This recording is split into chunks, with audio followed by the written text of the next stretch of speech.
Subscribe करंतु एबे हम चैनल को आउ प्रेस करंतु बेल आइकन को जहा द्वारा लेटेस्ट वीडियो रो नोटिफिकेशन आपण माननकु सर्वप्रथमे मिलिबो। नमस्कार बंधुगण आपण माननकु आम यूट्यूब चैनल को स्वागत।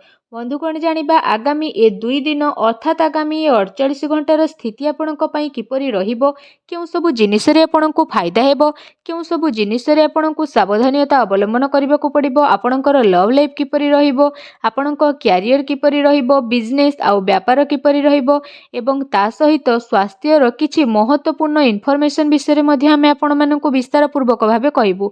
आ वीडियो शेष रे आमे आपण मानकु किछि उपाय विषय मध्ये कहिबु, जहा द्वारा आपण ए दिन को आहुरी अधिक भलो आ मंगलदायक साब्यस्त करि परिबे। आगो को वीडियो आरंभ करिबा पूर्वरु हमर आपणकु रिक्वेस्ट कि जदि आपण चैनल रे नुआ करि आछंती तो चैनल को सब्सक्राइब करंतु, सांगरे नोटिफिकेशन बेल को मध्ये ऑन करंतु, जहाद्वारा समय समय सह नुआ नुआ भिडियोर नोटिफिकेशन आपणक पाखरे पहुँची जिवो। तो आसंतु जानिबा किपरि रहिबो आपणक पई विशेष भाबरे ए 2 दिनर स्थिति। जदि विशेष भाबरे आमे आपणकु सबुठारु प्रथमे कहिबु कि कोन आपणक पई सतरे ए 2 दिनरे विशेष भाबरे पॉजिटिव रहिबा पई जाउछि।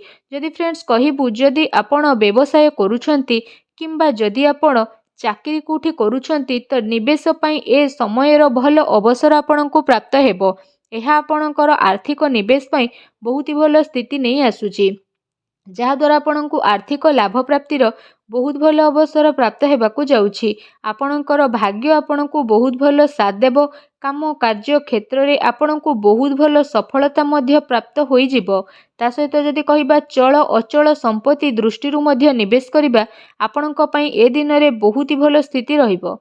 सेथि पई समय आउ परिस्थिति को देखि निवेशर अवसरर तलाशी करंतु, जहाद्वारा विशेष भाबरे आपणकु भल सफलता प्राप्त हेबो एवं आपणकर आर्थिक स्थिति मध्य काफी मजबूत होई जिवो। ता सहित कोनोसी अप्रत्याशित आय बा शायद कोनोसी विरासत आपणकर अपेक्षा रे रहिछि।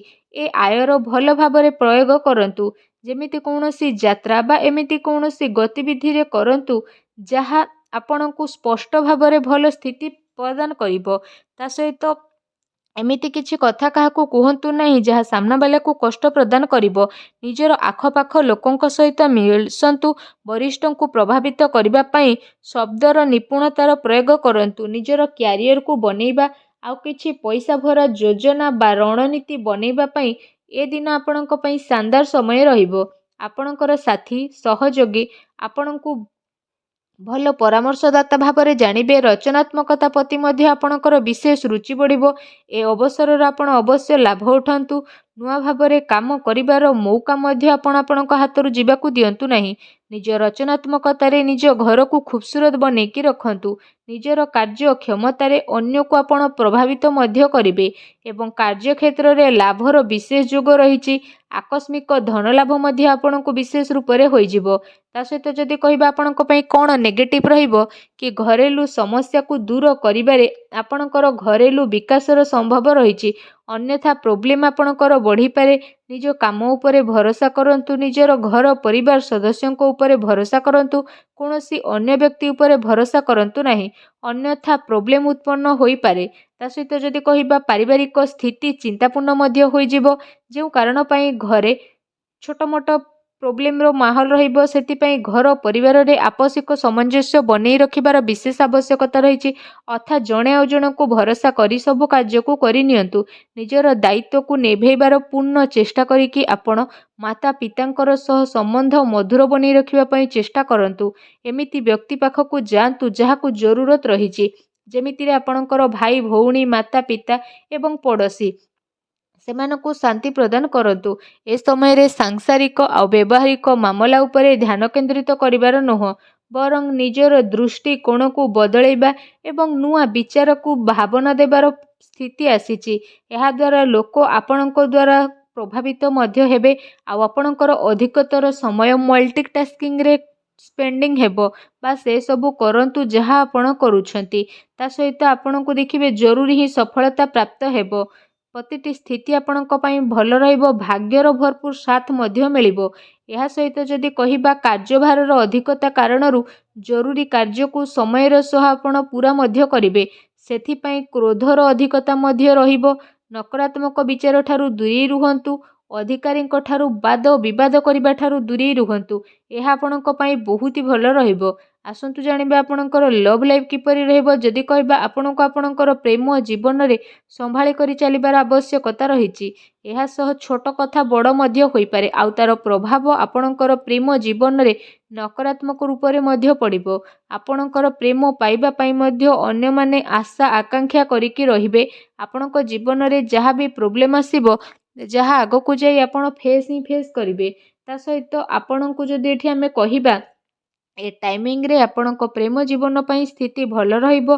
ତା ସହିତ ବିଶେଷ ଭାବରେ ଯେଉଁ ଦିନର ଆପଣଙ୍କୁ ଅପେକ୍ଷା ଥିଲା ସେ ଦିନ ଏବେ ଆପଣଙ୍କର ଆସିଯାଇଛି। ଏବେ ଆସନ୍ତୁ ଜାଣିବା ବ୍ୟବସାୟ କ୍ୟାରିୟର ସ୍ଥିତି ବିଷୟରେ। ବ୍ୟବସାୟ କ୍ୟାରିୟର ଗତିବିଧିରେ ଆପଣଙ୍କର ସଫଳତା ମିଳିବ। କାରବାରରେ ଧନଲାଭର ବିଶେଷ ଭାବରେ ସ୍ଥିତି ଭଲ ରହୁଛି। ପ୍ରପର୍ଟି ସେୟାର ବଜାରରେ ନିବେଶ କରିବା ଆପଣଙ୍କ ପାଇଁ ଲାଭଦାୟକ ରହିବ। ଅନାବଶ୍ୟକ ଖର୍ଚ୍ଚର ଅଧିକତା ରହିବ, ଯାହାର କଣ୍ଟ୍ରୋଲ କରିବାକୁ ଆପଣଙ୍କୁ ପଡ଼ିବ।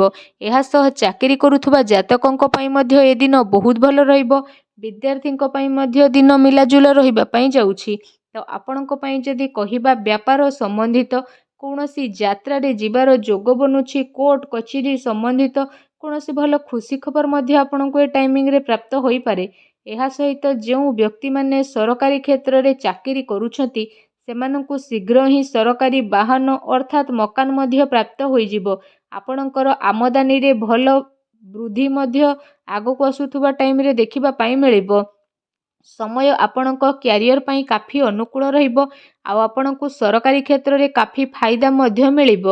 ତା ସହିତ ଆପଣ ସ୍ୱୟଂ ଉପରେ ନିର୍ଭର ହୋଇକି ରହିବେ, ଅନ୍ୟ ଉପରେ ଭରସା କରିବେ ନାହିଁ। ବେରୋଜଗାରଙ୍କୁ ରୋଜଗାରର ନୂଆ ଅବସର ମଧ୍ୟ ପ୍ରାପ୍ତ ହୋଇଯିବ।